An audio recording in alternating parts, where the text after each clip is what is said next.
Selamat siang Pak Supri. Selamat siang Pak Ari. Gimana kabarnya Pak Supri? Alhamdulillah sehat. Pak Ari sendiri gimana kabarnya? Alhamdulillah sehat-sehat juga. Jadi begini Pak Supri, sebelumnya saya mengucapkan terima kasih atas kesempatan ataupun waktu yang sudah Bapak berikan kepada saya. Jadi di agenda siang hari ini saya akan melakukan wawancara kepada Bapak selaku Kepala Sekolah dari SD Negeri 2 Cempaka Putih, Kecamatan Bandar Surabaya, Kabupaten Lampung Tengah. Agenda siang hari ini saya lakukan sebagai salah satu bentuk pemenuhan tugas saya dalam program pendidikan calon guru penggerak angkatan 11 Kabupaten Lampung Tengah, Provinsi Lampung. Jadi untuk selanjutnya bisa langsung kita mulai Pak ya untuk wawancara hari ini. Ya, bisa.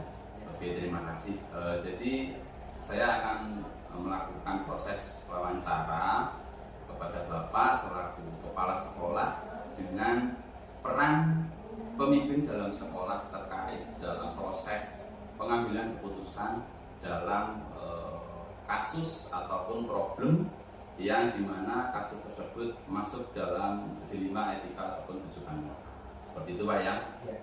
Jadi langsung saja untuk pertanyaan yang pertama ini, selama ini bagaimana Bapak dapat mengidentifikasi kasus-kasus yang merupakan dilema etika ataupun rujukan moral?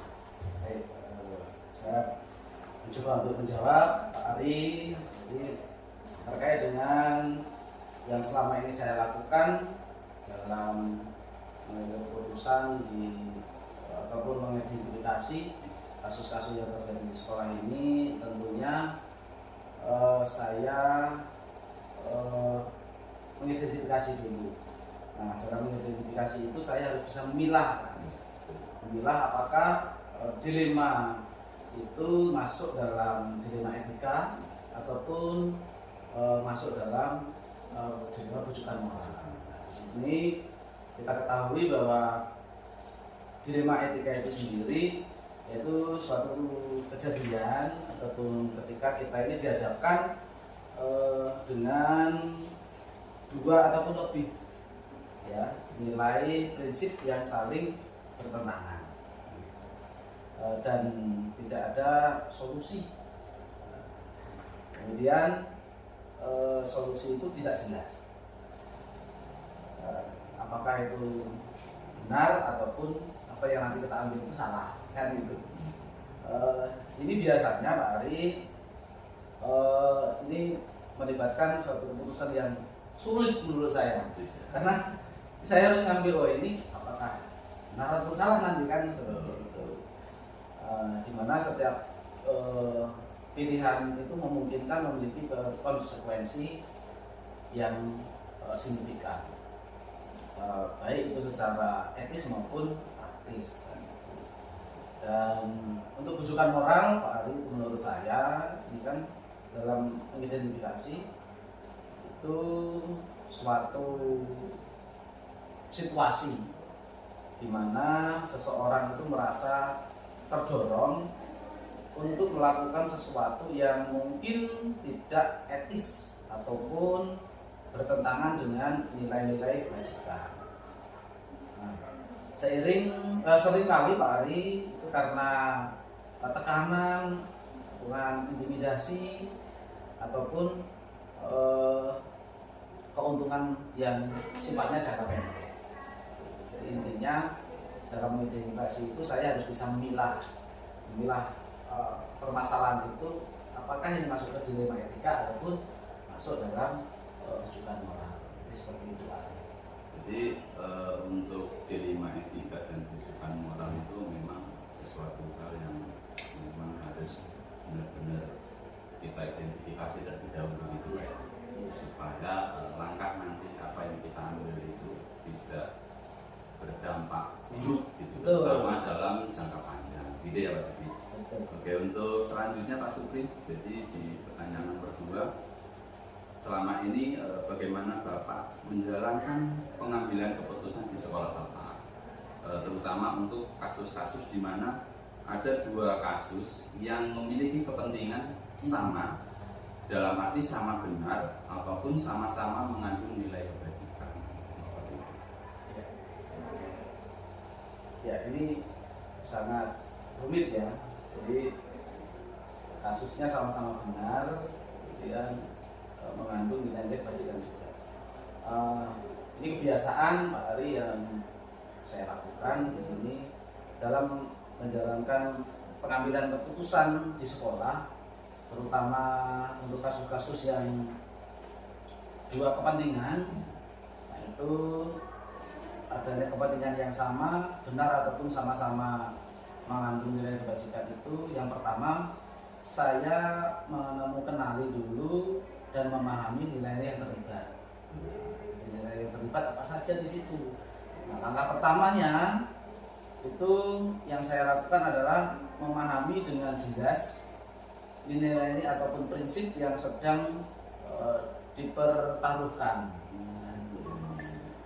Kemudian ketika ada dua kepentingan yang sama, itu sama-sama benar maksudnya, nah, itu seringkali masing-masing didasarkan pada nilai kebajikan. Seperti halnya itu rasa keadilannya, kemudian belas kasihan, apakah ada kejujuran ataupun ada rasa tanggung jawab di situ. Selain itu juga saya mendiskusikan dan merefleksikan bersama tim ataupun pihak-pihak yang saya libatkan dalam pengambilan keputusan tersebut. Nah, di situ saya seringkali mendiskusikan dengan rekan kerja. Ini permasalahan di sekolah, rekan kerja saya ataupun pemimpin sekolah yang dapat perspektif yang lebih luas dari saya. Jadi nanti ada gambaran-gambaran umum yang nanti bisa menjadi tolak ukur lah dalam ini. Nah, ini penting Pak Ari, ya, ini penting untuk memperkaya sudut pandang dan memastikan bahwa keputusan yang nanti diambil itu sudah mempertimbangkan berbagai aspek. Saya juga berusaha itu untuk mendengarkan pendapat dari pihak-pihak yang terlibat langsung dalam pengambilan keputusan. Bisa saja jika memungkinkan saya juga melibatkan ataupun mencari solusi tengahnya, yang seimbang, ataupun saya juga mempertimbangkan dampak jangka panjangnya. Nanti setelah keputusan itu diambil, apa dampak jangka panjangnya? Kemudian juga saya juga menjaga transparansi dari keputusan tersebut dan akuntabilitas, ya, serta adanya nanti evaluasi dari keputusan yang sudah diambil serta merefleksikannya. Seperti itu Pak Ria. Artinya Pak Supri ini memang sudah melakukan berbagai macam metode begitu ya, terkait dengan langkah-langkah untuk melakukan pengambilan keputusan dengan harapan nanti keputusan yang memang diambil itu tidak merugikan salah satu pihak. Betul. Ya. Oke, untuk selanjutnya Pak Supri terkait langkah-langkah ataupun prosedur seperti apa yang selama ini Pak Supri lakukan untuk pengambilan keputusan tersebut. Baik, terkait dengan langkah-langkah ya, mungkin tadi sedikit sudah saya singgung terkait dengan pengambilan keputusan terkait dengan dilema etika contohnya. Saya biasanya mengikuti beberapa langkah, ya, ataupun prosedur untuk memastikan bahwa keputusan yang diambil tersebut itu seimbang dan etis dan tepat. Nah, biasanya ini langkah-langkah yang pertama itu saya mengidentifikasi masalah dulu. Masalahnya apa? Kita diidentifikasi dulu. Kemudian mengklarifikasi adanya nilai-nilai pengambilan keputusan dan prinsip yang terlibat. Selanjutnya mengumpulkan fakta-fakta, ya, ataupun informasi yang terjadi. Fakta itu kita kumpulkan yang relevan dengan kejadian tersebut. Kemudian mengidentifikasi adanya nilai ataupun prinsip yang bertentangan, ada enggak di situ? Kemudian kemudian mendiskusikan, berdiskusi atau mendiskusikan dan melakukan konsultasi, ya, berkonsul dengan pihak-pihak yang terlibat. Selanjutnya mengevaluasi, evaluasi dulu berdasarkan standar etika dan kebajikan. Itu, dan terakhir itu tentunya saya merefleksi dan mengevaluasi dari keputusan yang diambil, yang sudah diambil. Seperti itu, Pak. Oke, untuk selanjutnya Pak Supri, hal-hal apa saja yang selama ini Pak Supri anggap efektif dalam pengambilan keputusan pada kasus-kasus dilema etika? Ya. Yang paling efektif nih menurut Pak Supri selama ini apa? Oke. Jadi selama ini yang menurut saya efektif, yang sudah saya lakukan ini Pak Ari ya, yang sudah saya lakukan itu yang pertama yaitu menggunakan pendekatan yang terukur. Pendekatan yang terukur, kemudian keterlibatan semua pihak, ya. Kemudian kita fokus Pak Ari, fokus pada nilai kebajikan yang ada, ya. Ataupun kita pegang nilai kebijakan itu. Terus saya juga memandang bahwa adanya pertimbangan jangka panjang perlu. Jadi ketika kita mengambil keputusan, jadi efek jangka panjangnya itu nanti kita pertimbangkan. Terus kita melakukan konsultasi dan tentunya berkolaborasi. Dan terakhir ini adanya transparansi ya. Dan kita ada komunikasi yang jelas. Itu menurut saya yang sudah saya terapkan dan sudah lakukan di sekolah saya Pak Ari dengan rekan-rekan di sini. Itu yang menurut saya efektif Pak Ari. Karena selama ini keputusan yang saya ambil tidak menimbulkan masalah. Alhamdulillah, intinya memang segala sesuatu ketika kita jalankan sesuai dengan prosedur yang ada, kemudian melibatkan banyak orang, ya kembali tetap ke kesepakatan itu memang tidak berakibat buruk di lain waktu. Betul. Ya. Selanjutnya nih Pak Supri, terkait pengambilan keputusan pada kasus-kasus dilema etika, pernahkah Pak Supri mengalami atau menemui tantangan dalam proses tersebut? Tentu ya Pak Ari ya, ketika apalagi kita dalam menyelesaikan masalah itu pasti itu sudah pasti ada tantangan. Ya, selama ini tantangan itu yang pernah saya alami Pak Ari itu diantaranya yaitu menggunakan pendekatan yang terukur atau terstruktur ya. Jadi kemudian keterlibatan orang yang kita libatkan lah. Ya. Kemudian penyamaan persepsi. Nah itu Pak Ari, itu sebagai tantangan. Karena ketika kita melibatkan orang lain dalam menyelesaikan masalah, tentunya kita punya pandangan masing-masing. Nah untuk menyamakan persepsi itu juga sebagai tantangan. Dan tentunya dalam mempertimbangkan, efeknya itu juga menurut saya itu menjadi tantangan juga Pak.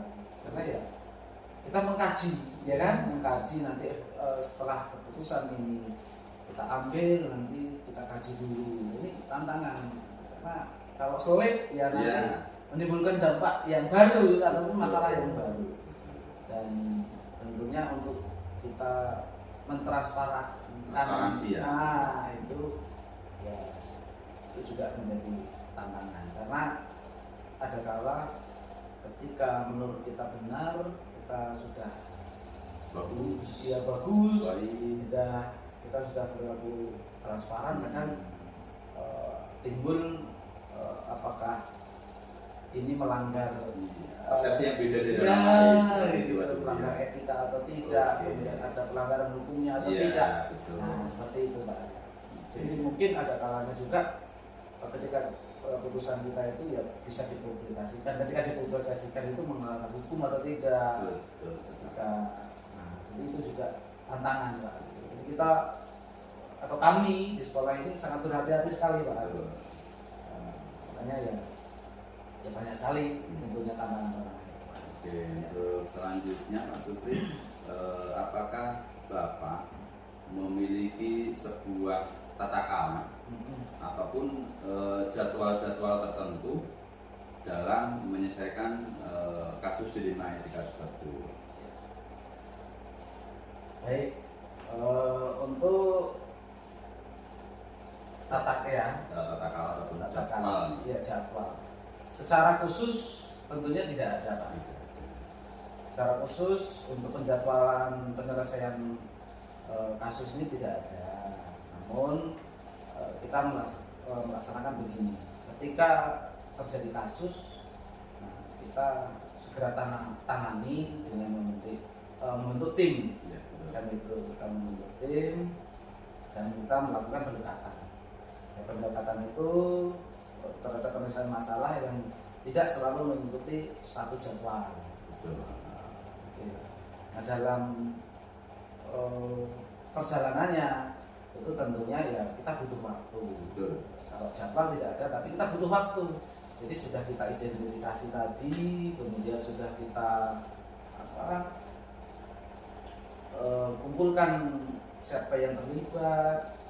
Nah, itu baru kita butuhkan prosedurnya. Nah, ini tergantung waktu, bisa panjang, bisa pendek, tergantung permasalahan yang terjadi. Jadi seperti itu. Oke, karena memang kalau berbicara mengenai tata cara ataupun jadwal, kita ini kan nggak pernah tahu ya Pak Supri, masalah itu kapan datang. Nah, seperti itu. Makanya tidak ada penjadwalan. Nah, jadi ketika kasus terjadi, baru di situ kita punya tahapan ataupun prosedur bagaimana cara menyelesaikan kasus ini dengan tepat seperti itu. Oke, selanjutnya Pak Supri, adakah seseorang ataupun faktor yang selama ini membantu, dalam arti membantu Pak Supri ataupun mempermudah Pak Supri dalam melakukan pengambilan keputusan dalam kasus dilema etika? Tentunya ya Pak Ari, jadi di sekolah saya itu saya benar sebagai pimpinan sekolah. Namun ketika terjadi suatu kasus dan kita dalam menyelesaikan masalah, tentunya saya tidak berjalan sendiri. Ada faktor-faktor pendukung yang saya libatkan. Tentunya saya melibatkan rekan sejawat. Nah, rekan sejawat itu pun saya pandang yang memang sesuai dengan kasus yang terjadi. Bisa saja saya melibatkan waka-waka, ataupun bisa juga saya melibatkan wali kelas, atau saya juga melibatkan guru BP. Nah, jadi kita identifikasi permasalahannya apa dan ini nanti di bidangnya mana. Nah, jadi seperti itu. Jadi tetap saya berkolaborasi dengan rekan dan pihak-pihak yang kompeten di situ dalam penyelesaian masalah dan pengambilan keputusan. Oke, jadi Pak Supri, ini di pertanyaan terakhir dari saya Pak Supri, dari semua hal yang telah Bapak sampaikan, pembelajaran apa yang Bapak dapatkan atau Bapak dapat petik dari pengalaman pengambilan keputusan kasus dilema etika ini? Luar biasa Pak Ari, jadi berbicara dengan pengalaman ini ya. Berbicara dengan pengalaman itu tentunya sangat banyak sekali, karena ketika kita melaksanakan suatu pengambilan keputusan dengan proses-prosesnya yang tadi di awal saya sebutkan, ini merupakan suatu pengalaman yang berharga untuk saya sebagai pemimpin pembelajaran. Itu yang pertama menurut saya sebagai tambahan kompetensi, pengalaman, penambahan kompetensi dalam menyelesaikan suatu kasus-kasus ataupun dilema etika ataupun kehidupan moral yang terjadi di sekolah saya. Itu sangat luar biasa. Kemudian saya menjadi berpengalaman. Betul. Karena Kita tahu bahwa kita ini pengalaman itu penting. Kan gitu. Kalau kita tidak pernah menangani suatu kasus, ketika terjadi kita bingung. Makanya ya dengan adanya kebiasaan menangani kasus dan sebagainya ini suatu pembelajaran yang luar biasa untuk saya. Itu saya sebagai suatu kompetensi saya untuk bisa menggerakkan juga rekan-rekan sejawat kita dalam menangani suatu kasus tersebut. Oke, cukup ya Pak Supri. Jadi tadi adalah pertanyaan terakhir dari saya. Saya ucapkan banyak-banyak terima kasih nih kepada Pak Supri karena sudah berkenan menyempatkan waktunya untuk bincang-bincang sore ini dengan saya terkait tugas saya di Guru Pembina. Jadi cukup sekian dan terima kasih. Saya akhiri. Wassalamualaikum warahmatullahi wabarakatuh.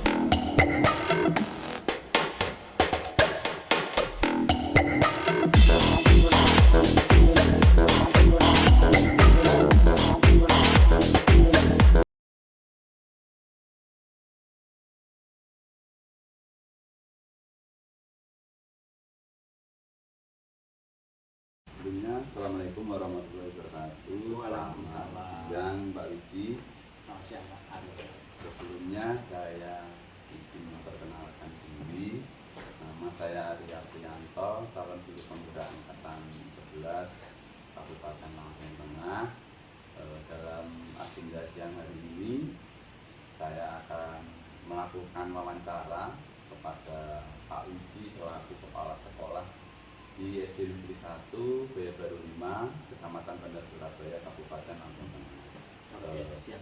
Agenda siang hari ini saya lakukan sebagai salah satu bentuk pemenuhan tugas saya di program pendidikan guru penggerak modul 3.1 terkait pengambilan keputusan berdasarkan nilai-nilai kebajikan seorang pemimpin.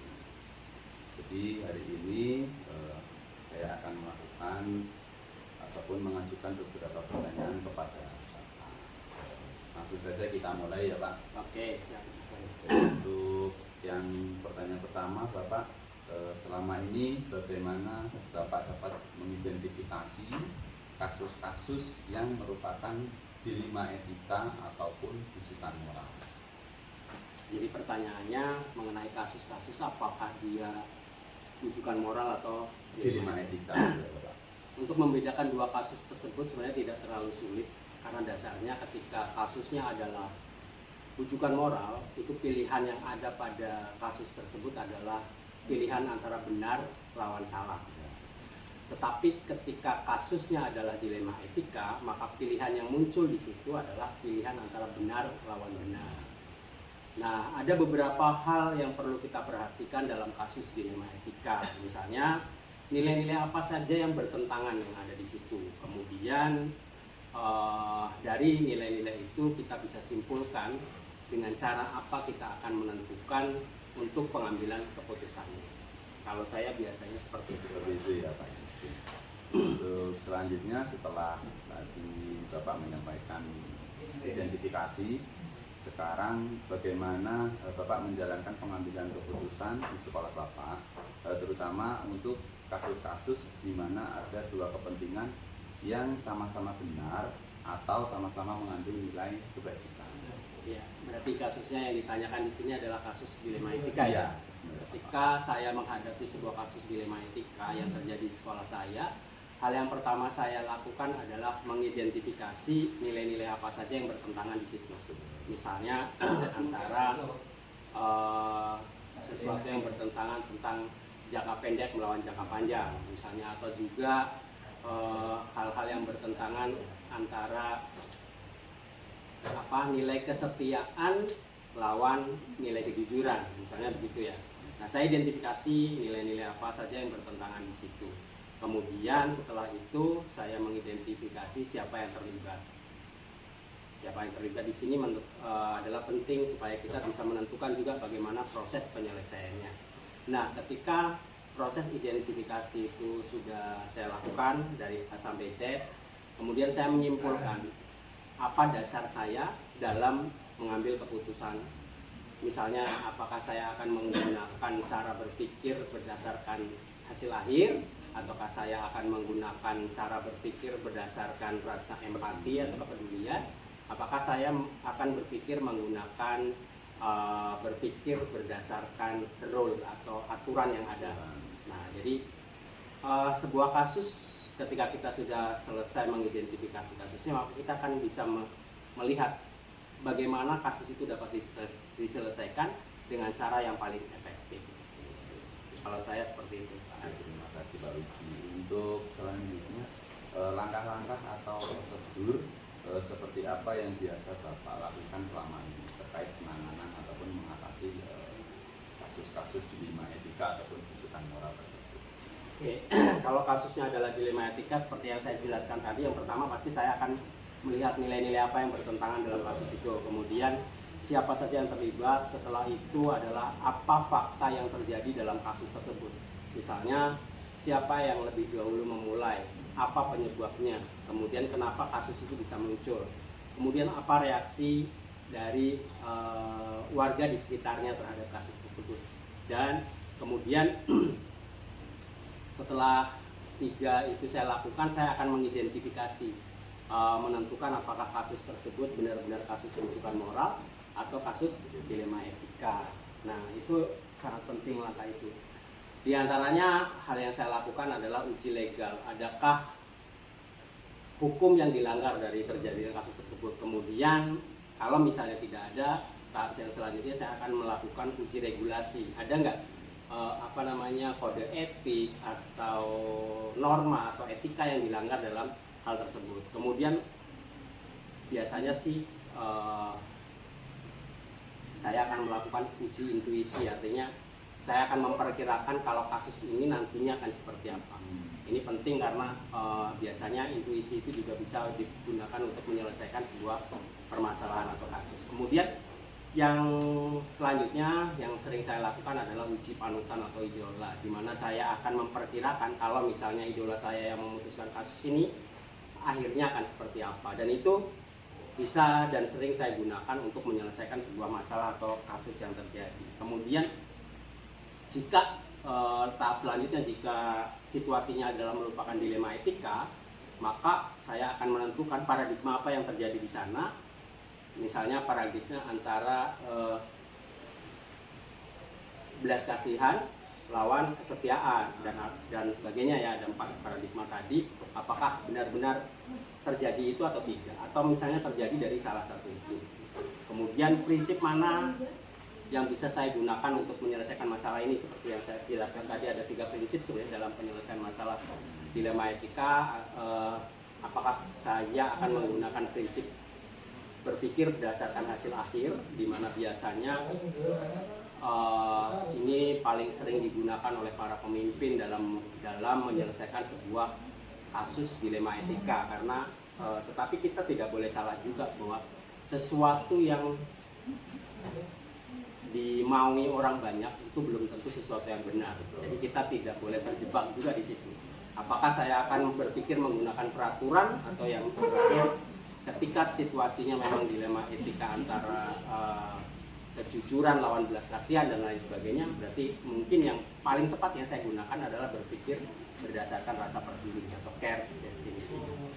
Dan kemudian saya coba putuskan keputusannya, tapi setelah saya putuskan biasanya juga saya akan merefleksi apakah keputusan itu sudah tepat atau belum. Hal-hal apa saja yang selama ini Bapak anggap efektif dalam pengambilan keputusan pada kasus-kasus dilema etika? Kita tadi langkah-langkahnya, sekarang kita fokusnya ke hal-hal yang dianggap efektif seperti itu, Pak. Efektivitas dalam pengambilan kasus dilema etika sebenarnya kalau yang mutlak mungkin kalau menurut saya tidak ada. Misalnya gini, kita menggunakan prinsip berpikir berdasarkan hasil akhir atau end based thinking ya. Tidak semua yang banyak itu bisa dibilang benar, atau ketika tidak semua juga sesuatu yang dimaui orang banyak itu benar. Kemudian ketika kita menggunakan rule based thinking atau berpikir berdasarkan aturan, kalau kita terlalu kaku terhadap sesuatu itu juga kadang mengesampingkan hal-hal yang lain, di mana kita harus punya rasa empati, rasa peduli dan lain sebagainya. Tapi ketika kita menggunakan care based thinking atau berpikir berdasarkan kepedulian, itu juga kadang kita mengesampingkan hal-hal yang berkaitan dengan ketetapan, peraturan atau hal-hal lain yang berkaitan dengan hal ini. Artinya gini, kalau dibilang efektif mungkin kalau menurut saya ketika kita mampu menyelesaikan permasalahan sesuai pengambilan keputusannya sesuai dengan permasalahan yang kita hadapi, kemudian kita refleksikan kembali gitu. Kalau menurut saya seperti itu. Kalau yang efektif itu tidak pasti yang mana, Tidak cuma pasti. dilihat dari kasus yang ada. Kasus Seperti yang itu, ada Pak. ya. Untuk selanjutnya, hal apa saja yang selama ini merupakan tantangan bagi Bapak nih dalam melakukan pengambilan keputusan pada kasus-kasus dilema etika? Adakah tantangan yang selama ini Bapak hadapi? Oke. Ketika kita bicara kasus dilema etika, tantangan terbesarnya adalah bahwa setiap keputusan yang kita ambil itu biasanya tidak dapat memuaskan banyak pihak. Jadi misal nih, keputusan berkaitan dengan dilema etika karena hal ini berhubungan dengan dua kepentingan, dua hal yang saling berbenturan, maka biasanya ketika kita mengambil keputusan A, yang B nggak puas, ketika kita mengambil keputusan B, yang A nggak puas. Itu tantangan terbesarnya. Tapi sebagai seorang pemimpin kita harus mampu mengambil sebuah keputusan yang paling yang paling bisa dipertanggungjawabkan. Dasarnya itu, dan dasar selanjutnya adalah bagaimana keputusan itu kita ambil adalah tujuannya untuk kepentingan murid yang pertama yang harus kita lihat. Ya, selanjutnya, apakah Bapak memiliki sebuah tata cara ataupun jadwal tertentu dalam menyelesaikan kasus dilema etika? Saya tidak seringkali saya tidak menggunakan jadwal, tapi temporal lah ya, sesuai dengan keadaan dan kondisi. Ketika kasusnya memang bisa saya selesaikan hari itu juga dan terkait orang-orang yang berkepentingan yang ada di situ, kemudian pihak-pihak yang terlibat bisa saya undang dan saya ajak komunikasi, saya akan segera mengambil keputusan. Jadi tidak ada jadwal tertentu. Yang memang penyelesaian dari kasus itu diselesaikan ya ketika masalah itu ada. Seperti itu, Pak. Untuk selanjutnya, Pak, adakah seseorang ataupun faktor-faktor yang selama ini mempermudah ataupun membantu Bapak dalam pengambilan keputusan dalam kasus dilema etika ini? Ya. Kalau berkaitan dengan seseorang, pasti saya punya panutan atau idola ya, atau sesuatu yang saya anggap bijaksana yang bisa saya tiru. Saya pasti punya itu. Tapi kalau terkait dengan metode, itu biasanya saya lebih cenderung membaca berkaitan dengan bagaimana sih cara pengambilan keputusan yang bijak. Kemudian saya melihat contoh-contoh pengambilan keputusan yang ada di internet juga berkaitan dengan misalnya kasus yang sama yang saya hadapi. Ini kita memang harus rajin literasi nih, Pak, ya, mencari referensi yang bisa kita gunakan untuk melakukan pengambilan keputusan. Jadi Bapak, untuk pertanyaan terakhir, dari semua hal yang barusan Bapak sampaikan, pembelajaran apa yang dapat Bapak petik dari pengalaman dalam mengambil keputusan dilema etika? Pengalaman yang bisa saya ambil ketika saya mengambil sebuah keputusan berkaitan dengan dilema etika adalah bahwa setiap orang atau seorang pemimpin itu harus selalu meningkatkan kompetensinya berkaitan dengan pengambilan keputusan agar pada saat dia menghadapi sebuah situasi yang berkaitan dengan dilema etika, dia mampu memutuskannya dengan benar, menggunakan prosedur yang benar, dan keputusan yang diambilnya dapat dipertanggungjawabkan. Itu pembelajaran yang saya ambil dari pengambilan keputusan berdasarkan nilai-nilai kebajikan sebagai seorang pemimpin. Oke, jadi cukup ya, Pak. Saya ucapkan terima kasih untuk wawancara hari ini. Mudah-mudahan dari apa yang Bapak sampaikan itu bisa memberikan motivasi ataupun pembelajaran untuk diri saya, agar nanti ketika saya mengalami kasus yang termasuk dalam dilema etika ataupun kebijakan moral. Saya